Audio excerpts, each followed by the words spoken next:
और दो बहुत मशहूर पर्चे हैं, एक सब्र का, एक शुक्र का। जिसे सब कुछ दे दिया वो शुक्र अदा करे, और जिसे नहीं दिया वो सब्र करे। अगर वो वावेला नहीं करता, शोर शराबा नहीं करता, परेशान नहीं होता, टेंशन नहीं लेता, स्ट्रेस में मुब्तला नहीं होता और खुदा की तरफ ध्यान रखता है, तो वो कामयाब गया इस दुनिया से। यानी हम लोग सोचे ना, मैं भी बात कर रहा था, हम लोग सोचे क्या हमें इसलिए पैदा किया गया कि सिर्फ और सिर्फ हम दिन रात पैसा कमाने में लगे रहे? यही आजकल, यही मास मेंटेलिटी यही हो गई है। हर आदमी चाहता है ज्यादा से ज्यादा तनख्वाह मिल जाए, ज्यादा से ज्यादा कारोबार बढ़ जाए, ज्यादा से ज्यादा पैसे कमा ले, ज्यादा से ज्यादा आसाइशें जमा कर ले। उसका अंजाम क्या है? उसका अंजाम तो कुछ भी नहीं। तो अब इंसान को कहा कि तू बाहर मत देख, तू अपने अंदर देख। जब अंदर देखेगा तो दो चीजें उसको मिलती हैं, एक सलाहियत और एक अजमत। जब आदमी को अपनी अजमत का पता रखता है ना, अजमत के मैं कितना अजीम हूं, तो फिर वो घोड़े गधे की तरह खाता नहीं है। फिर वो हलाल हराम का ख्याल रखता है कि मैं कितना अजीम हूं, कि अल्लाह ने मुझे क्या बनाया यार, मैं क्या बन रहा हूं। अब उसकी मिसाल में उमूमन मैं इस तरह दिया करता हूं कि एक लेने वाला है और एक देने वाला। आप बताइए मुझे लेने वाला बेहतर है या देने वाला बेहतर है? देने वाला ना। लेकिन आप चाहते हैं हमेशा हर जगह से आपको मिल जाए। हत्ता कि आप रोड पर गाड़ी चला रहे होते हैं तो भी आप दूसरे की गाड़ी के सामने से गाड़ी निकालने की कोशिश करते हैं। उमूमन ऐसा होता है ना। आप कतार में लगे, क्यू में लगे, कोई सामान लेना चाहते हैं, कोई चीज लेना चाहते हैं, तो आप दूसरे को क्रॉस करके आगे पहुंच के कोशिश करते हैं कि मुझे मिल जाए ये फायदा। और आप अपनी अजमत तो देखिए कि अल्लाह ने आपको कितना बड़ा बनाया है कि आप अपनी जेब से कुछ खर्च किए बगैर गाड़ी थोड़ी सी रोककर किसी आदमी को अपने से पहले मौका देकर देने वाले बन सकते हैं ना। बगैर कुछ खर्च किए आप थोड़ी देर के लिए खामोश हो जाते हैं और आप उसको दे देते हैं। किसी को मुस्कुराहट दे सकते हैं, किसी को तस्कीन दे सकते हैं हाथ हिलाकर, किसी को शुक्रिया कहकर। लेकिन आप ये सब नहीं करते अपनी जिंदगी। आपने अपनी अजमत को नहीं पहचाना। आप छोटी छोटी चीजों पर ध्यान देते हैं। दूसरा, अजमत के हवाले से आप देखिए, अल्लाह ताला ने जानवरों को और इंसानों को, दोनों को बहुत सारी चीजों में मुमासलत बख्शी, लेकिन जानवरों को अल्लाह ने अक्ल और इरफान नहीं दिया। एक फर्स्ट रिएक्शन होता है, छोटा बच्चा होता है, उसे पेशाब आता है, वो पेशाब कर देता है। छोटे बच्चों को पोटी आती है, वो पोटी कर देता है ना। तो आदमी ऐसा करता है या नहीं? आदमी नहीं करता, लेकिन आदमी करता है। आदमी दिमाग से करता है ये सब काम। किसी ने आपको तकलीफ दी, आपके किसी साथी के रवैये से आपको तकलीफ पहुंची, जो फौरन आया आप फौरन उगल देते हैं, करते हैं ना ऐसा। किसी ने आपको आपका सामान उठा लिया, बस आप गुस्सा हो जाते हैं। ठीक कैसे? आप एक लम्हे के लिए रुके, बच्चे की तरफ, जैसे बच्चा पोटी कर देता है, पेशाब कर देता है, आप ऐसा ना करें। जो ख्याल फौरी तौर पर आया है ना, उसको रोकें और सोचें कि अगर मैंने ऐसा किया, इसने तो गलती कर दी, अगर मैंने ऐसा किया तो बात कहां की कहां चली जाएगी। रोक सकते हैं ना अपने आप को। जब आप अपने आप को रोक लेते हैं ना, कंट्रोल कर लेते हैं, असल में आपको अपनी अजमत का एहसास हो गया होता है और आप अपने अंदर खुद ब खुद ही अंदर से बड़े हो जाते हैं और अपना रवैया दूसरों के सामने खुद ब खुद ही इस तरह जाहिर करने लगते हैं कि वो लोग आपकी इज्जत करने लगते हैं। असल में आपको पता हो ना आप हैं कौन। आप कहीं भी थूक देते हैं, आप कहीं भी कचरा फेंक देते हैं, आप कहीं भी गंदगी करते हैं, बाथरूम जाते हैं तो निशानियां छोड़ के आते हैं। लेकिन अगर आपको अपनी अजमत का एहसास हो जाए कि आप कौन है, आप बखुदा ये चीजें कभी भी नहीं करें कि अल्लाह ने मुझे बड़ा बनाया है, इंसान बनाया है, मैं अपनी गंदगी की निशानियां क्यों छोड़ूं।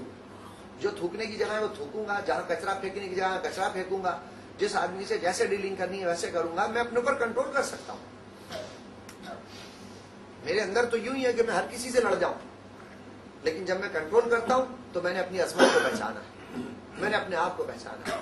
और एक बात याद रख लीजिए, ये सारी कायनात अगर आप देखेंगे ना, ये सारी कायनात आपको सिखा रही है। सारी कायनात आपको सिखा रही है। कैसे सिखा रही है?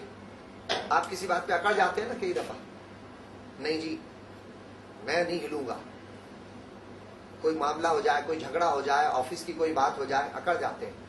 देखिए कायनात आपको सिखा रही है। जब तूफान आता है, वो दरख्त जो अकड़ के खड़े होते हैं उनका क्या होता है? टूट जाते हैं, गिर जाते हैं। और जो पुट्ठे, वो क्या कहे उसे, हाँ, जो झुक जाते हैं, जो नरम दरख्त होते हैं, जो तूफान चले और झुक जाते, वो बच जाते हैं। तो जो अकड़ जाते हैं वो उखड़ जाते हैं, जो बिछ जाते हैं वो बच जाते हैं। कायनात आपको सिखा रही है कि अगर आपको जिंदा रहना है तो किसी भी मामले में आप अकड़िए मत, नरम पड़ जाइए।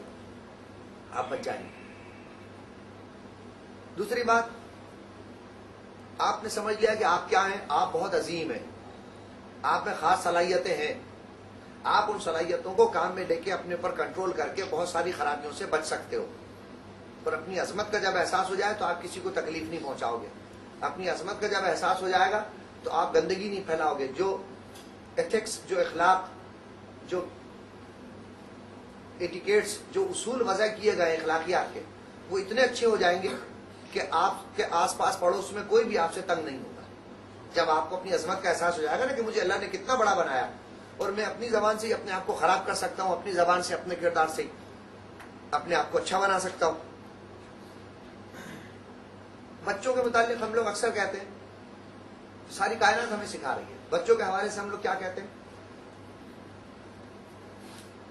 सारी कमाई हमने बच्चों पर लगा दी, है ना।